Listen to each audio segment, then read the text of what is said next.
Hi எல்லோருக்கும்.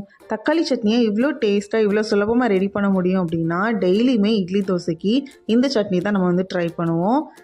என்னோட style தக்காளி சட்னி பண்ணலாமா? ஃபர்ஸ்ட் ஒரு கடாயில் ஒரு குழிக்கரண்டி எண்ணெய் சேர்த்துட்டு எண்ணெய் சூடானதுக்கு அப்புறமா 1 டேபிள் ஸ்பூன் அளவு வெள்ளை உளுந்து ரோஸ்ட் ஆனதும் காரத்துக்கு தகுந்த மாதிரி வரமிளகா சேர்த்துக்கோங்க. நான் ஒரு 6 மிளகா சேர்த்துருக்கேன். ஒரு கைப்பிடி அளவு உரிச்ச பூண்டு லைட்டாக ரோஸ்ட் ஆனதும் ஒரு 20லேருந்து 25 சின்ன வெங்காயம், கொஞ்சமாக சால்ட்டு சேர்த்துட்டு நல்லா வெங்காயம் வதங்கணும். சின்ன வெங்காயம் இல்லாத பட்சத்தில் நீங்கள் பெரிய வெங்காயம் சேர்த்துக்கலாம். பட் சின்ன வெங்காயம் தான் நல்ல டேஸ்ட் கொடுக்கும்.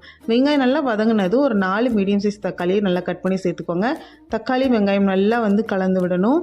ஸோ தக்காளி நல்ல மசிற அளவுக்கு குக் ஆகணும். இந்த அளவுக்கு ரொம்ப ட்ரை ஆகிடக்கூடாது. நமக்கு சட்னி டேஸ்ட் மாறிடும். ஸோ இந்தளவு கொஞ்சம் ஜூஸியாக இருக்கும்போதே கொஞ்சமாக கருவேப்பிலை, ஒரு கைப்பிடி அளவு மல்லி இலை சேர்த்துட்டு ஒரு 2 நிமிஷம் மட்டும் நல்லா கலந்து விட்டுக்கோங்க. கலந்து விட்டுட்டு நல்லா ஆறுனதுக்கு அப்புறமா மிக்ஸி ஜாரில் சேர்த்து தேவையான உப்பு சேர்த்து அரைச்சி எடுத்துட்டோன்னா தக்காளி சட்னி ரெடி ஆயிடும். இதுக்கு எந்த தாளிசமும் தேவையில்லை.